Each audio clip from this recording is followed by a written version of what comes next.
So we'll get the conversation started from the top again. She leads on and off the pitch. What does that mean to the both of you? I think that she leads is an opportunity for all the women to be in the leadership, to be wherever they want to be, and that's all. That's all. The opportunity for the women in every in sport, in every situation, in every institution. So I think that it was the meaning of she leads. What does it mean to you, Shweta? I think it's a wonderful phrase to start with because I think it's something to tell ourselves again and again that she leads. So let's go ahead and lead wherever we can. And like she said, it's an opportunity to get into every sphere. And remember that we're leading it, we're not second or something. Agreed. I think for me, it's really an honor to be here moderating the two of you discussing the two women who are in leadership positions in sport, right? So it really is an honor. Firstly, thank you very much for coming in and joining us. Quick introduction about Aintzane. I mean, she needs no introduction, but of the many things, I would like to start off with Chimist Foundation and the Chimist Cup, which Aintzane founded and also is a president of today. And her journey obviously started at the age of 4, right, Aintzane? You want to share a little bit about how football came into your life and how did it all start? Yeah, of course. When I was a child, I loved to play with my brother. So I was with my ball and I go everywhere with my ball because if the boys were playing, sometimes tell me, no, you can't play. Because of that, I have my own ball and I can play. I love to be with my brother. So because of that, I started playing in the school, in everywhere. I played until 14 years in the school with the boys, and it changed a lot when I started playing with the girls. So that's a story that starts because the love of the family, You want to be with a person that you love, and because of that, I started playing. Yeah. I mean, like before I move on to Shweta, you just said it changed when you started playing with the girls. What change happened there? What was that? Yeah, because when I started playing with boys, I haven't no role models, and I always when we were playing, I asked with I want to be Pep Guardiola, I want to be Gaizka Mendieta or boys. And when I started playing with girls, I see another world that is, more girls are playing football like me. And also there is a national team. And it's like a new world for me open when I change and I only play with girls. That's amazing. That's amazing. Shweta, how did your sporting journey start? Like very little is known about that. So I recreationally played sports, and mostly I started with tennis training, which is standard with all of us Indian parents, who were like, okay, padhai ke saath do something, So I started training in tennis, and then I switched over to badminton, and then the coach was like, you're superior at badminton, and badminton is risky, so he's like, pick one. So that was my first sporting reckoning, So, in that sense. So then just played badminton and continued following it also. Then I started watching it. And similarly with tennis also, I started watching it. Like Rafa Nadal is like my idol, Still following him, like every point afresh, So that is sports. It's always been a part of my life. And law school, like, yeah. So we and like she said, right, mixed teams, what you said, like, when you play with boys initially, and then you play with girls, your skill actually is superior. You're somewhere in between. You know? So skill kind of transcends gender. Yeah. So then it doesn't matter what it is, right? So in law school, we actually faced that, and then we won in the rolling. Yeah, we did. So yeah, so badminton and table tennis, and she's like a jack of all trades. Yeah. So she could everything. And then we got the trophy back to our university. Wow. And then civil services happened. That was 3 exams over and over again. And then I realized that, this was eroding a sense of purpose. You kept giving exams and you're heading nowhere. And then Sports Authority of India opened up their, applications based on civil service. And then I was like, this is like, the God sent, strangely, because somewhere at home, you're always justifying watching sport instead of studying. So I would be questioned that why are you getting up at 5 a.m. to watch the Australian Open? And, go to sleep, study, get up, study. So somewhere now I'm just like, Mom, it's my job now. So yeah, that's what it never left. And now it's my job to facilitate some of the people that I admire most. Athletes. It's amazing. Wow. Yeah. Congrats. I was just thinking about that. How is it with the top scheme working with PV Sindhu at the forefront and facilitating the second, the junior teams, right? Yeah, exactly. How is it interacting with her in person and then eventually also interacting with all of these so many badminton players in country, both men and women are doing so well. So what's happening there? Like, how was your experience? So the first step, like as an assistant director, like I was handed badminton. I had the subject knowledge, so I was like, okay, this shall be handled. And then I got hockey, which I've like not watched or learned, or I didn't even know like the, what the stick is, how is it, like what are the passes, whatever. So I was like, okay, let me learn before I speak to the hockey guys. With badminton, at least I think we approached it with confidence that I know I've been watching these guys since childhood and followed all of them. So, and at the end of the day, they're people. So looking to kind of get to their next match, do well. And I need to facilitate that. So it's not about like the superstardom that they achieved. It's anybody. Like you start at the bottom, like when PV Sindhu was 8 versus now what she is. I mean, we have to facilitate all of them. That's my job. Wait, didn't you also play with her when you were young or something? No, I didn't play with her. It was not. Yeah. No.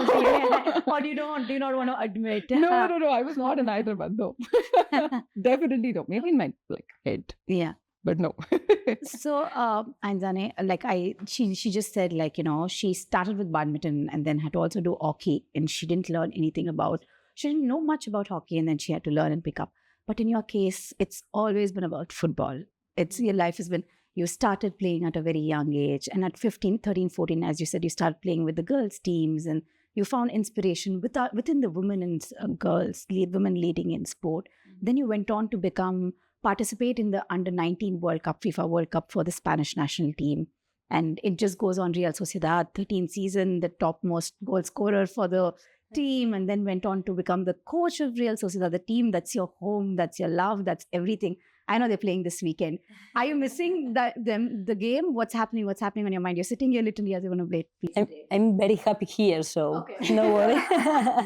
Very happy here. But when she's speaking about, the girls have also the same rights to play and to access to play in whatever sport. So sometimes when we are at school, we are thinking that, it's not my place. I only have to study because the girls are not allowed to dedicate to being professionals in sports, to be in the sport industry. So nowadays, a little girl can have role models, can have a girl that is in a leadership position.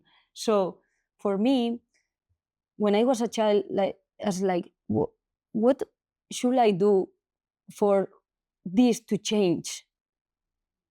Why I haven't women coaches? I have a lot of coaches, but not women coaches.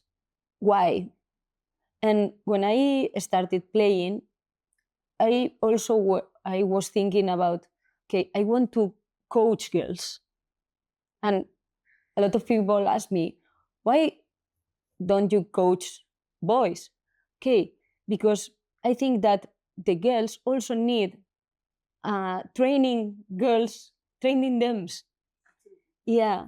And because of that, I used to train girls for being also for them a role model.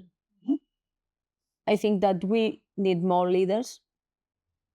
And the girls, like when I was a child, need to know, because until when I was 14, I don't know what a woman coach was. I don't know nothing about a woman leader. So nowadays, they have the opportunity to arrive where, or to dream to being a leader, a professional player, or whatever they want. So for me, it's a nice experience to be inside of this story. Mm. That is really amazing. So, when do you think your leadership journey started? It definitely did not start when you started Chimist, or it definitely did not start when you decided to become a coach. But it started somewhere. Somewhere you knew you were a leader. Somewhere you knew you wanted to change, like lives of people, especially little girls, right? So, what was that one defining moment for you to get started with this? I don't know. Sometimes I ask, a leader is born, or is we can create a leader? No. Also, we can ask it to the girls and to the boys. I don't know, but I saw that we need more leaders, more girls in making decisions position. So I want to be one of them. That is the moment that everything changed.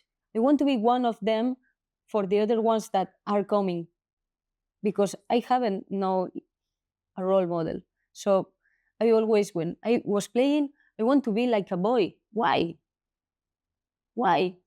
We have not visibility, or less visibility than other sports. So we need something to change the game. And I want to be inside this change. Yeah. So when generally people speak about women in sport, right, the conversations they think generally revolves around the problems that women face in sport.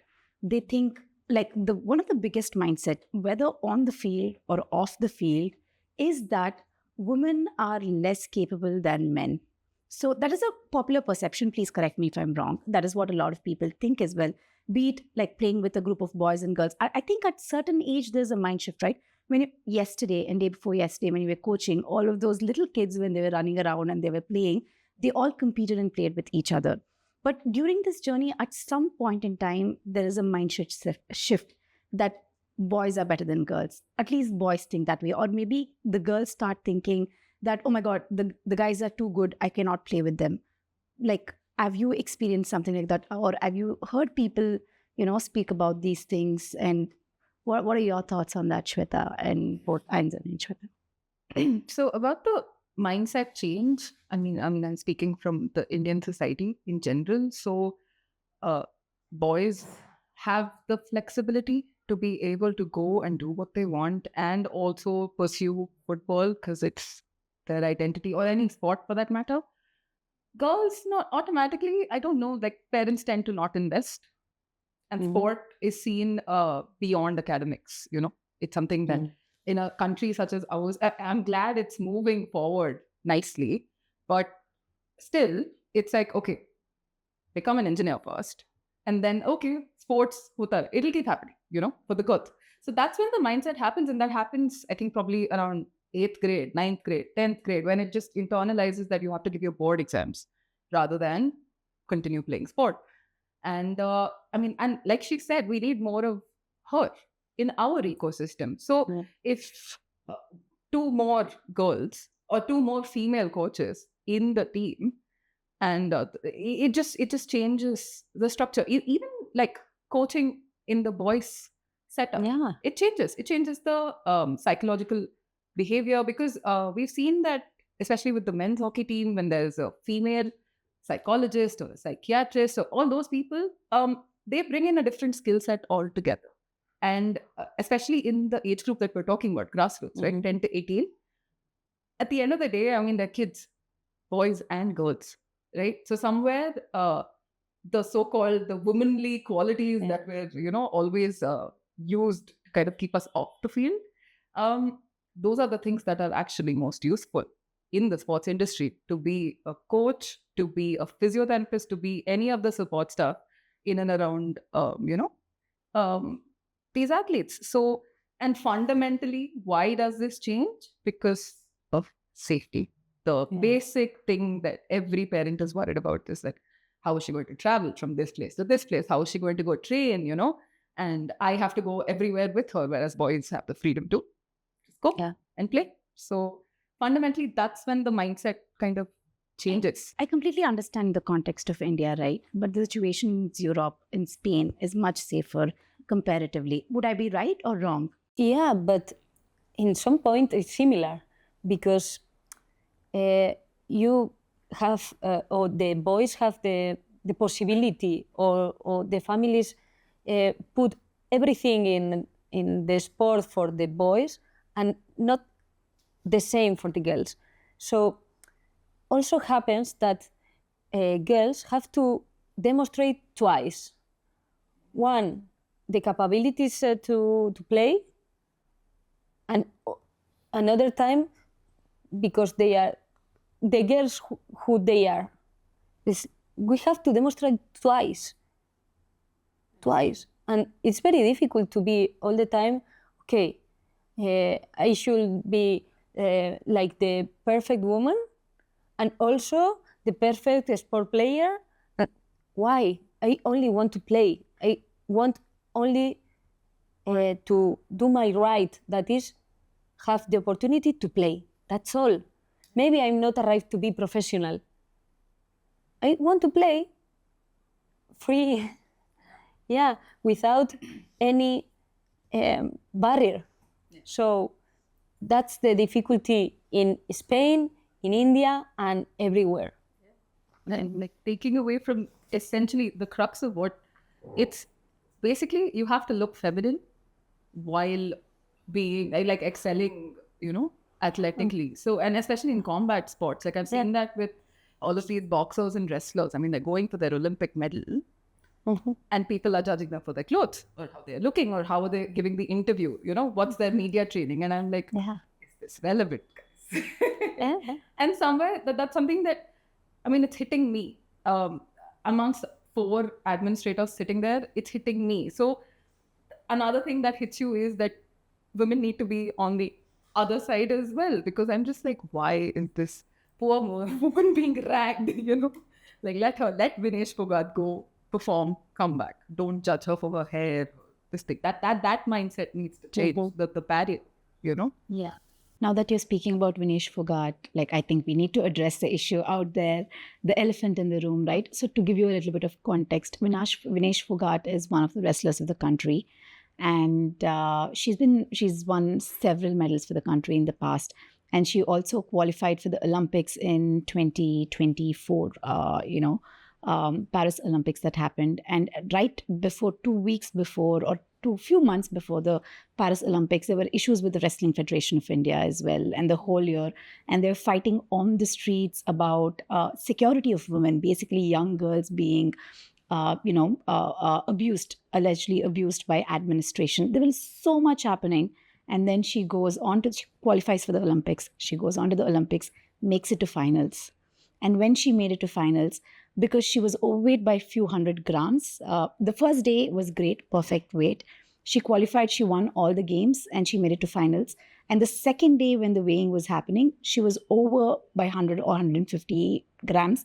And she could not compete in the finals. And the assured Olympic silver medal that India had, she was removed from second and put to the bottom. It was really heartbreaking for a lot of Indian fans and a lot of people, and also given the journey that she's gone through. Yeah. But when she came back to the country, everybody celebrated her. There are too many questions and debates there about, did she have the right nutritional support? Did she have the right, mental support? Did she have the right, support, even in terms of legal support while representing being represented in front of the ad hoc CAS? So there were many, many issues there. Now that like Vinesh Phogat's name came, I think we have to address it. And I also think this is a great place to segue into leadership positions, right? Aintzane, you were saying women have to prove twice. Let me be. In about 3+ years of my journey with Propelathon, I think if I was a man, it would have been 1,000 times easier. Have you both felt that in your position as an administrator with Sports Authority of India? Please feel free not to answer, but I'd love to hear your perspective. And you as a coach, when you started off in an ecosystem full of male coaches, very few female coaches. Yeah, we are not a lot of female coaches because the women can not have a lot of reference. Like, okay, can I be a professional coach? Can I live for being coach? Is easy? It's, have we prepared everything for the coaches, for the women coaches, for being coaches? That's the question. Because if I can be a full-time coach, why I'm going to do, or why I'm going to be coach? So sometimes it's because we don't see the way for us. We don't have a space for us because we should be at home doing other things, studying other things, doing other careers. I know that to be coach is not easy. I'm coach, you know. It's not easy because you have to be a lot of hours on the field, a lot of hours with the kids or professionals, and all the weekends. That not everybody is ready to be all the weekends working. It's a very stressful life. But have we a place for us? It's well remunerated. It's well paid. Okay, more women can see their face, their body as a coaches. But nowadays is part-time jobs. In other cases, they pay only some hours. So it's not as easy as we think. What about you, Shweta? Is there something? So honestly, like, you know, when you sit there and then when you get to the table and when your disciplines are being reviewed by the boss, and then you realize that you look around your table and then you realize like you're the sole female who's kind of sitting there. So then I'm like, female sports administrator, you know, that starts registering. And then you realize the importance of what you're doing. And also, like she said, like somewhere we are already fighting that battle of oh my god, she's got a quote work-life balance. She's got a quote that, oh my god, her husband has to go here, or she has her toddler at home and whatever. So, and there another woman helped me out with my career, you know. So like my mom came to take care of my toddler after maternity, and my career is what it is still, because I would have had to quit otherwise. And I handled the Olympic program with my mom taking care of my child. How, when it comes to leading women at Grassroots, and then they let it all out at at Grassroots, and then also eventually when they enter positions of coaching, positions as administrators, leaders in the industry, right? The challenges that women have to prove themselves twice. First as athletes, women athletes have to prove themselves twice. Similarly, I was also speaking how if I was a man in the business of sport, my experience would have been, and this, like, you know, growth of our organization have been much higher, right? Like there's always those challenges. So what I want to, we've discussed a lot on all of these aspects, right? So where I want to lead the conversation next is, we were speaking about coaching, Aintzane. Recently on the 19th of March, FIFA passed a regulation where it clearly stated every national team which participates in FIFA tournaments needs to have one coach who is a female, especially for the female teams, or as an assistant coach, or in any of the technical positions. What do you think this will do for women in football? I think that it's going to be more investment for women coaches, but also I think that we are not enough. So maybe it takes time, but we need rules to be more And maybe this one is one of these rules to increase the number of women coaches. Let's see. Yeah.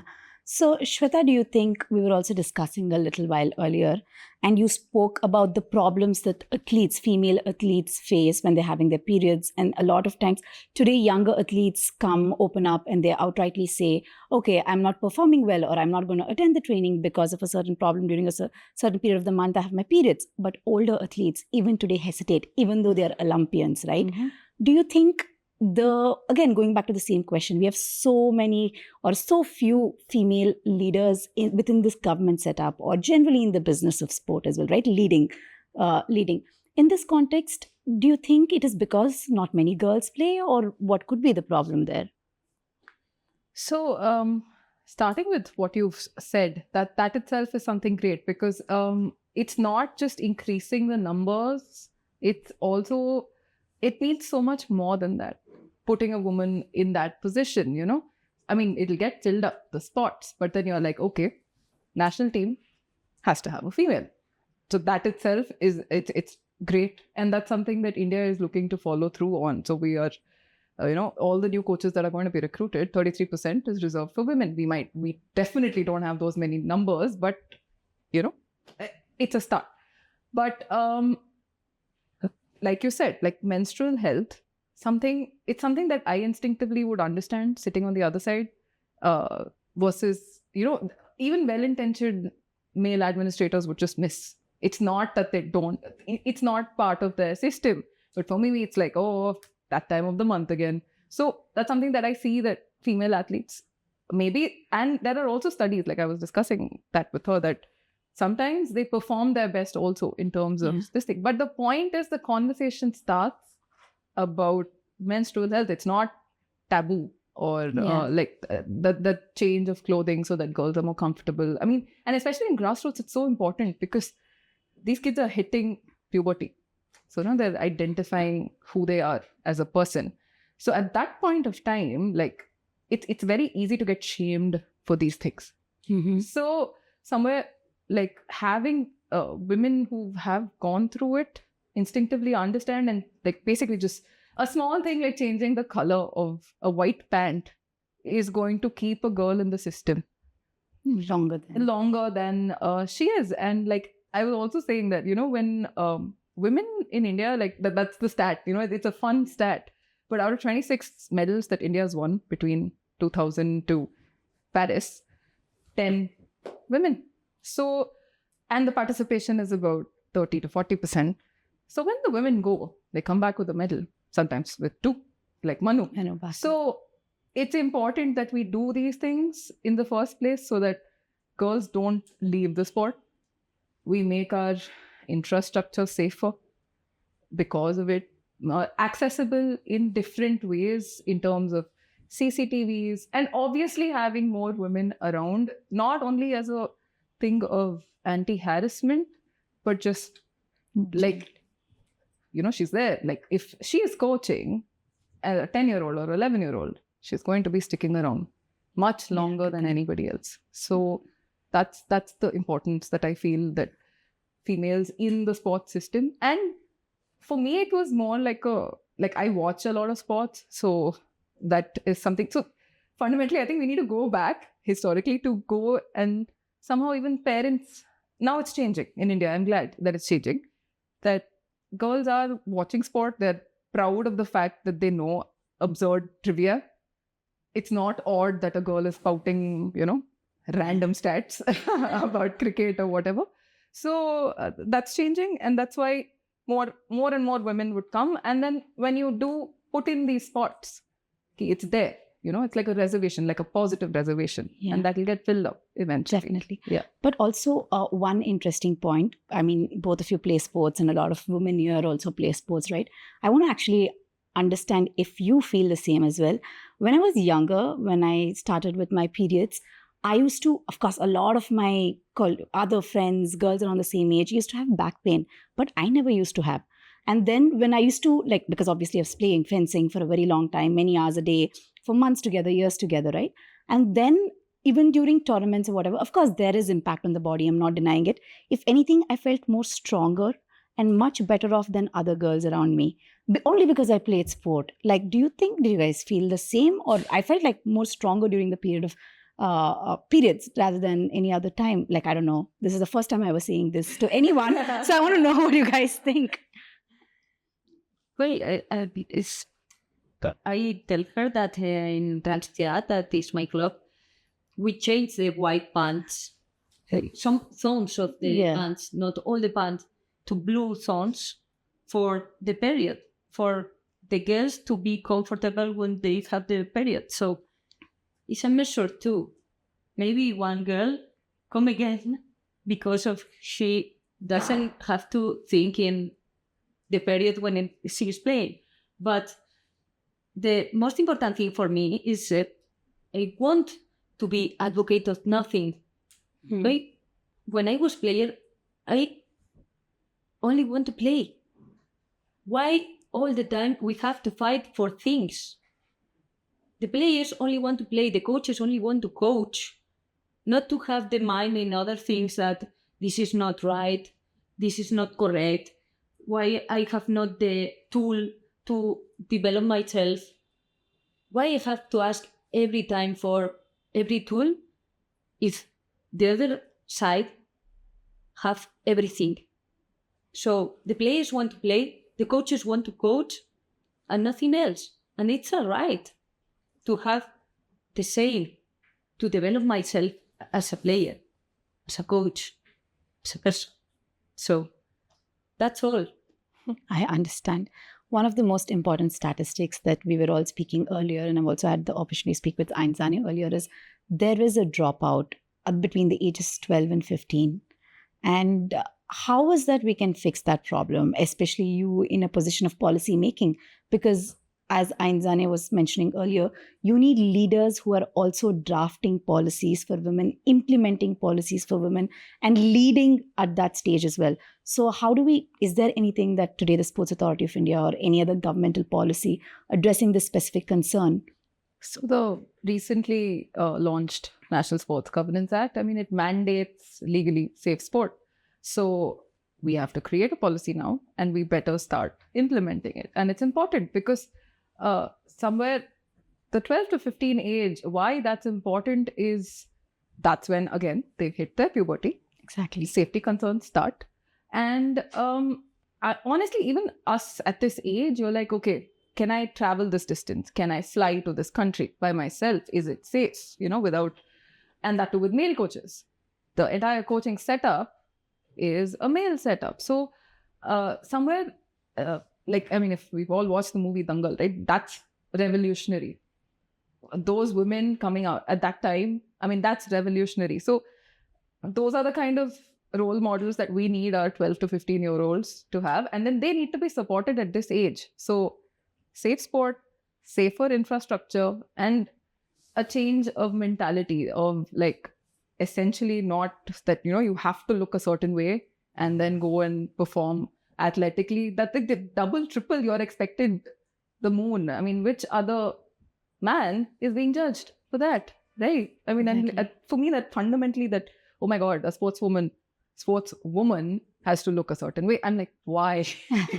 I can't understand it. And in fact, in gymnastics and everything, we see it works the other way because they starve themselves, and there's that health issue, that triad. So it's a form of psychological violence, actually, in a way. So that is another thing that needs to be talked about. It needs to change, especially in terms of sensitizing the coaches, creating a code of ethics of how you safeguard your kids. And this is not just for girls, even boys at this age. Harassment, sexual harassment works both ways. Both ways. More so for women because girls drop out at this age. Okay. And a lot of times sitting on this side, when these major gaps are there, I don't blame them. There are way too many barriers to skip. Barriers, yeah. Right? Stay, yeah. So that's exactly what Equality Ball Initiative is, Aintzane. Would you like to share something about the initiative and what it's meant to achieve? Of course, we create this Equality Ball with the Timmy's Foundation. That is the foundation that I lead. And I want to give you, because this ball shares values, and you have a very good values to share with the world. So because of that, thank you. And this ball is for you. I'm honored. Oh, this is so nice. So do you want to speak a little bit about what are the objectives of this whole initiative and what are the barriers that women have to skip and how did it all come about? Yeah, we create this ball because around the world, also in Spain, of course, but around the world, we have seen a lot of girls without the opportunity to play. Because of that, we create this because we want something that unites everyone, that is the ball. It's not a t-shirt, it's not another tool, it's the ball. It's the same ball Yeah, used we by play everybody. with the same ball always. Yeah. So we create one to share values and also to give to the child that has not the opportunity to play, to play. So because of that, the name is the Quality Ball. And that's all. We need more opportunities for both, for all the children that want to play, have the opportunity to play. Thank you very much, Aintzane and Shweta. And it's a great way to sign off the conversation with the equality ball. And I know we've all skipped many barriers, and I'm sure there are many more girls who have to skip many barriers. And we hope this stands as an inspiration, and this stands as something that girls can look up to and look up to inspiration in all of you and move on with doing great things. Thank you very much. Empower women. Yeah. Thank you. Thank you.